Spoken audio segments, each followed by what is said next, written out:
जीवमजीवं दव्वं जिणवरवसहेण जैणणे देठं देविन्दविन्दवन्दं वन्दे तं सव्यदा शीर्षा। द्रव्य संग्रह परम मांगलिक ग्रंथ है। आचार्य नेमिचंद भगवान द्वारा यह लिखा गया है। 58 इसमें गाथा है। इसमें भाषा प्राकृत की है। 7 तत्व 6 द्रव्य 9 पदार्थ 50 तिकाय मोक्ष मार्ग और ध्यान का बहुत सुंदर इसमें वर्णन है। हम सब लोग निर्जरा के बारे में समझ रहे थे। गाथा नंबर 36 थी, जिसमें भाव निर्जरा और द्रव्य निर्जरा दोनों का कथन इस गाथा के माध्यम से था। गाथा सभी को याद होगी। जह कालेण तवेण या भुत्त रसम कम पुग्गलम जैण भावेण सणदिणेया तत्सरणम चेदी निर्जरा दुबिया। इसमें अपन ने देखा था कि तपों के माध्यम से निर्जरा होती है। जो जीव जितना तपता है, अपनी आत्मा को जितना तपाता है, उतनी ही उसकी कर्म की निर्जरा होती है। तप जो है मन की भावों से होते हैं, ज्ञान पूर्वक होता है। आचार्य भगवान कहा करते हैं, ज्ञानात् त्यागः त्यागात् शांति। ज्ञान से त्याग होता है, ज्ञान से ही तप होता है। यदि ज्ञान पूर्वक तप और त्याग नहीं होगा तो फिर वो जीवन में शांति नहीं देगा। जैसे जानवरों को कभी भी ऐसे रसों की प्राप्ति नहीं होती है जो मनुष्य को प्राप्त हो जाया करते हैं। जंगल में रहने वाले जानवरों को नमक नहीं मिलता, घी नहीं मिलता, मीठा नहीं मिलता, लेकिन उनका त्याग भी तो नहीं है। उनका सम्यक ज्ञान से त्याग नहीं है, सच्चे ज्ञान से त्याग नहीं है, भेद ज्ञान से त्याग नहीं है। इस कारण उनको शांति नहीं मिलती है। लेकिन मनुष्य जो है इसको ज्ञान से त्याग कर सकता है और ज्ञानपूर्वक त्याग करने से उसे शांति भी मिलती है। यह वस्तु का स्वरूप है। जो वस्तु के स्वरूप को अच्छी तरह से ऐसा जान जाता है, वही व्यक्ति जो है परमार्थ पद को प्राप्त कर पाता है। कल अपन ने बहिरंग और अंतरंग तपों की चर्चा की थी, जिनमें से अंतरंग तपों में व्युत्सर्ग और ध्यान की चर्चा चल रही थी। व्युत्सर्ग, व्युत्सर्ग मतलब होता है छोड़ना। क्या छोड़ना? शरीर छोड़ना। शरीर छोड़ दोगे तो रहोगे कहाँ पर? शरीर छूट जाएगा तो सिद्धालय में चले जाएंगे। लेकिन जब तक शरीर के साथ हैं तो शरीर नहीं छोड़ना है। शरीर तो अपने आप छूटेगा। देखते हो, अरहंत परमात्मा अघातीय कर्मों को छोड़ने का पुरुषार्थ नहीं करते। वो तो जितना आयु कर्म है तब तक यह नाम कर्म की स्थिति भी बनी रहेगी। जैसे ही आयु कर्म पूर्ण होगा तो नाम कर्म भी चला जाएगा। आघातीय कर्म एक साथ कर्म क्षय हो जाएंगे। ज़्यादा पुरुषार्थ और अधिक पुरुषार्थ और पूर्ण पुरुषार्थ यदि किया जाता है तो वो घातीय कर्म को नष्ट करने के लिए किया जाता है। इसलिए शरीर को नहीं छोड़ना, शरीर अपने आप छूट जाएगा। तो विसर्ग में ऐसा कौन सा अंतरंग तप है जिसे हमें छोड़ना पड़ता है? शरीर के प्रति जो ममत्व परिणाम है, शरीर के प्रति जो उपयोग है, उससे अपने को हटाना है। शरीर में कोई उपयोग ना जाए, पर पदार्थ में कोई उपयोग ना जाए। आत्मा जो है कायोत्सर्ग, इसको कायोत्सर्ग भी कह सकते हैं। काय का उत्सर्ग, काय के प्रति जो राग है, काय के प्रति जो प्रेम है, शरीर के प्रति जो रति है, उस परिणाम को हमें अलग करना होता है। शरीर वही होगा, वही रहेगा, लेकिन आत्मा जो है उसमें रहकर भी उसमें नहीं रहती है, अर्थात अपने में रह जाती है, अपने में रम जाती है, अपने में जम जाती है। ऐसा अंतरंग तप, यह विसर्ग अंतर मुहूर्त का भी होता है और उत्कृष्ट 1 वर्ष का भी होता है। हमारे बाहुबली भगवान 1 वर्ष तक कायोत्सर्ग में रहे, विसर्ग तप में रहे। कितनी असंख्यात गुणी कर्मों की निर्जरा हर पल की होगी, सोचिए। इससे कितना निर्जरा हुई होगी, क्योंकि निर्जरा तो होना ही है। विसर्ग कायोत्सर्ग तप तपने से निर्जरा होगी होगी, निश्चित ही होगी।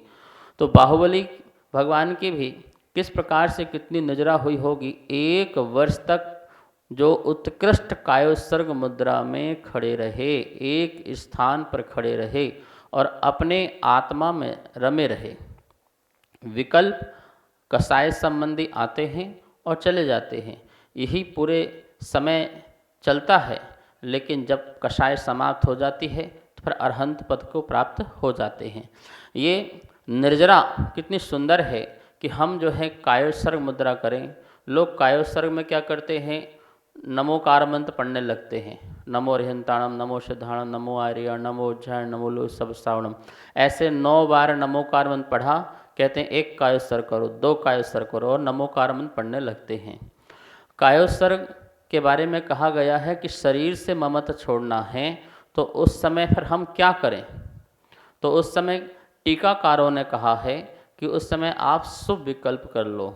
ये नमोकार मंत्र आदि जो है वो शुभ विकल्प है, लेकिन मूल गाथाओं में नमोकार मंत्र भी नहीं बताया है। मूल गाथाओं में तो यही बताया गया है कि 27 श्वास करो, या 49 या 108, ऐसे श्वास में रम जाओ। ये शरीर जो है, इतने श्वास प्रमाण जो है शरीर के प्रति किसी प्रकार का राग द्वेष का परिणाम ना जाए, बस वो जो साम भाव समता भाव है उसे कायोत्सर्ग कहते हैं। इतने श्वास प्रमाण, तो क्या हम श्वासों को गिने? यदि आपके पास विकल्प है तो आप गिन लीजिए, नहीं आपको निर्विकल्प होना है तो आप मत भी गिनिए और अपने में ही ज्ञाता दृष्टा बन के रहिए। वस्तु को जानिए, देखिए, पर उसमें राग द्वेष मोह आदि नहीं कीजिए। ये साधक की आवश्यकता है, ध्यान रखना। ये जो 12 प्रकार के तर्प जो हैं, ये साधुओं को, आचार्यों के लिए हैं। साधुओं के तो उत्तर गुणों में मान लीजिए और आचार्यों के मूल गुण में। आचार्य मूल गुणों में ये 12 प्रकार के तपों को तपते हैं, क्योंकि उनके पास बहुत सारी व्यवस्थाएं होती हैं शिष्यों को पढ़ना पढ़ाना। तो ये इसलिए कहा कि उनको मूल गुण में, आपको इन सब के बीच में आप अपने आप को नहीं भूल जाना, इसलिए 12 प्रकार के कठोर से कठोर तपों को भी तपते रहना। और यहाँ मुनियों को बोला कि मूल गुण में नहीं है, उत्तर गुण में है, तो तुम भी उत्तर गुणों का पालन करते हुए 12 तपों को तपते रहना, जिससे तुम्हारी आत्मा भी उत्कृष्ट बने और कर्म जो है वो विदा होते जाएं। इस प्रकार से यह विसर्ग तप, ये कायोत्सर्ग तप भी जो है निर्जरा का कारण बनता है और नियम से बनेगा। क्योंकि जब परद्रव्य से मोह चला गया और जो शरीर जिसके साथ अपन हैं अभी, और उसके प्रति भी परिणाम नहीं जा रहा है, कोई सुख का या दुख संबंधी कोई परिणाम साता संबंधी नहीं जा रहा है, तो निश्चित ही उस समय हमारी कर्म की निर्जरा होनी ही होनी है। 6वां नंबर का अंतरंग तप है ध्यान। ध्यान किसे कहते हैं? अपने को एक जगह केंद्रित करने का नाम ध्यान है। कायोत्सर्ग के बाद ही ध्यान हो सकता है। जिसको कायोत्सर्ग का अभ्यास नहीं है वो व्यक्ति ध्यान नहीं कर सकता है। यदि आप कायोत्सर्ग करेंगे तो आपका शरीर हिलेगा नहीं, डुलेगा नहीं। 32 प्रकार के दोषों को टाल करके कायोत्सर्ग होता है। कितने प्रकार के? 32 प्रकार के दोष होते हैं।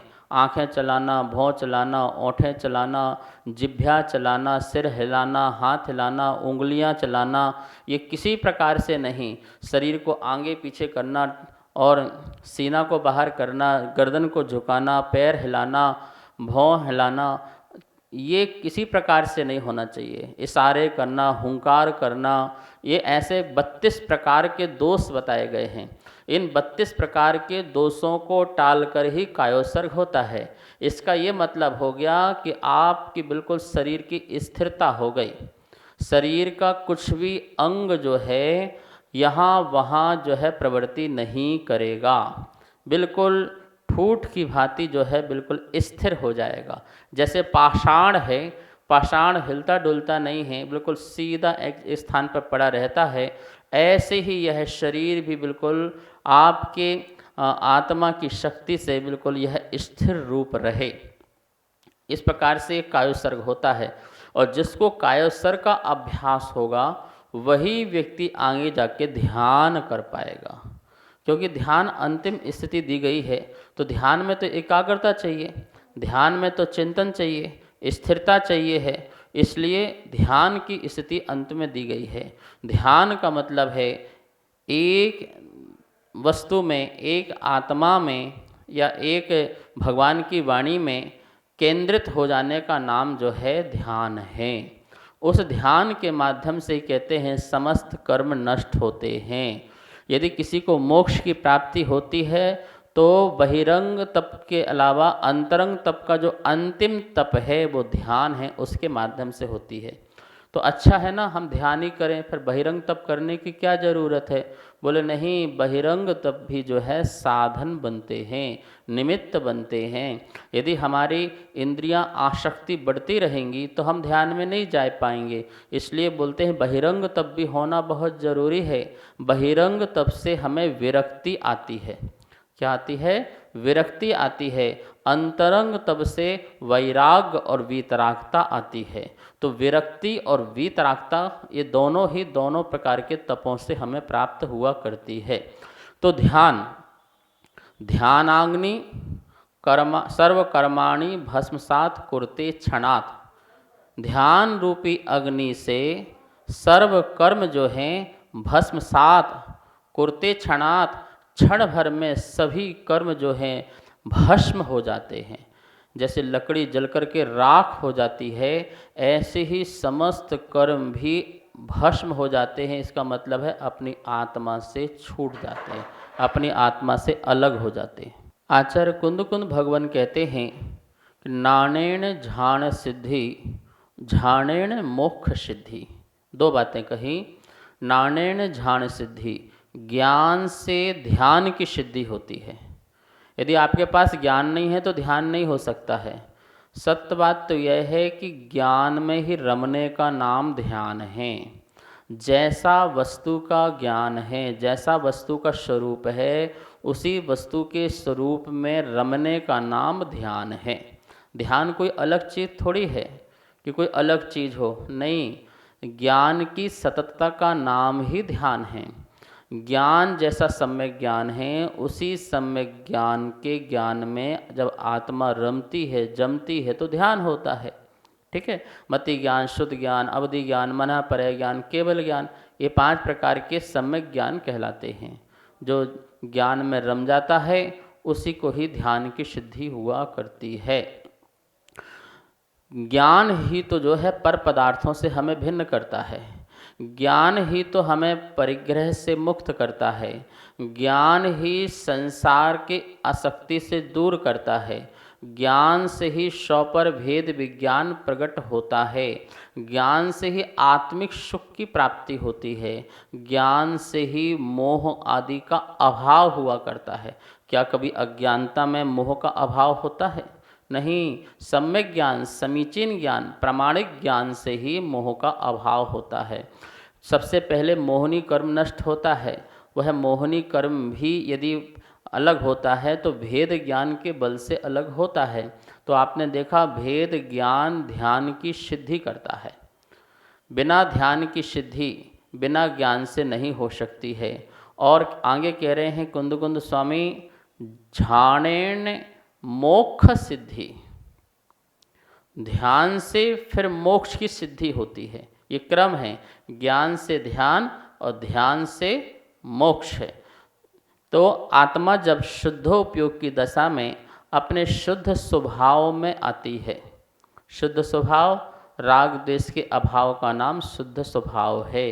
वीतराग परिणाम को शुद्ध स्वभाव कहते हैं। और ये वीतराग परिणाम जो है आंशिक रूप से नहीं होता है कि आंशिक वीतरागता प्रकट हो जाए, ऐसा नहीं होता है। वीतराग तो वीतरागता है। वीतराग जो राग वीत गया है, वित्त के प्रति भी, संसार के प्रति भी, सबके प्रति जो राग बीत गया है उसका नाम वीतराग है। तो वीतराग एक अंश नहीं होता है, 2 अंश नहीं होता, होता तो पूरा होता, नहीं होता तो नहीं होता है। ऐसे ही वीतरागता 11वें 12वें गुण स्थान में जब मोहिनी कर्म का अभाव होता है वहीं पर ही वीतरागता प्रकट होती है। और सचमुच में वहीं पर आत्मा का शुद्ध स्वरूप जो है प्रत्यक्ष रूप से आत्मा को अनुभव में आता है। और वहीं पर ही ज्ञानी जो है आत्मज्ञानी बनता है। जो आत्मज्ञानी बनता है वो कहाँ बनता है? वही बनता है जहाँ पर उससे शुद्धोपयोग पूर्ण रूप से प्रकट होता है। तो ऐसे ध्यान से निर्जरा है, इससे भी निर्जरा है, ध्यान से भी क्या है, निर्जरा है। और निर्जरा धीरे धीरे होते होते होते फिर पूर्ण रूप से निर्जरा होती है, अर्थात कर्म का सत्ता के लिए अभाव हो जाया करता है। इस गाथा के माध्यम से अपन ने निर्जरा, भाव निर्जरा और द्रव्य निर्जरा दोनों चीज़ यहाँ पर समझी। अब आपको ये समझ में बिल्कुल आ गया होगा कि निर्जरा के बिना मोक्ष की सिद्धि नहीं है, इसलिए हमें निर्जरा के पथ में पढ़ना है। कैसे हमारे कर्म की निर्जरा हो और भावों में विशुद्धि प्रकट हो, इसके लिए पुरुषार्थ करना चाहिए। एक ही उपाय है, संयम समता। संयम और क्षमता ही इसका उपाय है और कोई दूसरा उपाय नहीं है। संयम की ओर बढ़िए, संयम की ओर, सिर्फ स्वाध्याय से नहीं, स्वाध्याय के साथ साथ संयम हो, ये ध्यान रखना। ज्ञान का प्रमाण जो है चारित्र है, और चारित्र का प्रमाण जो है कर्म का अभाव है, कर्म की निर्जरा है। तो ये यदि होती है तो हमारा ज्ञान भी सही है, हमारा चारित्र भी सही है और हमारा मोक्ष मार्ग भी सही है। लेकिन यदि निर्जरा ही नहीं हो रही हो, कर्म का दिन रात 24 घंटे आश्रव ही आश्रव बनते जा रहा हो, तो ये तो फिर ऐसा ही हुआ कि हमने रात भर नाव खेई और सुबह देखा कि नाव तो वहीं की वहीं है। क्यों? क्योंकि खूंटा से वह रस्सी को निकाला ही नहीं है। सोचते रहे, अरे बहुत दूर चल दिए, बहुत दूर पहुंच गए, अब तो मंजिल मिल ही जाएगी। लेकिन आँख खुली प्रातःकाल तो देखा जहाँ की तहाँ रहे। ध्यान रखना, कर्मों की निर्जरा के लिए जो आप साधना ध्यान आदि करते हैं वही हमारी साधना सही है, सम्यक है। बाकी तो सब व्यर्थ ही व्यर्थ है। आश्रव पूर्वक जो भी है वह साधना नहीं है। तो यहाँ पर अपन ने निर्जरा तत्व को अच्छी तरह से समझा। आगे आचार्य भगवान जो हैं मोक्ष का स्वरूप बताएंगे। सभी लोग मोक्ष चाहते हैं ना, मोक्ष की भावना रखते हैं ना कि हमको मोक्ष मिले। क्या मिले? मोक्ष की प्राप्ति हो। हर जीव की भावना है भव्य जीवों में कि हे प्रभु मुझे मोक्ष की प्राप्ति हो जाए। तो चलिए मोक्ष के बारे में समझेंगे, पर आज नहीं कल, क्योंकि अब समय हो गया है। स्वाध्याय संपन्न करते हैं, जिनवाणी स्तुति करते हैं और कल तैयार रहना मोक्ष के बारे में सुनने के लिए और समझने के लिए। वाणी के ज्ञान ते सूझे लोकालोक, सो वाणी मस्तक नमो, सदा देत हूँ धोख, सदा देत हूँ।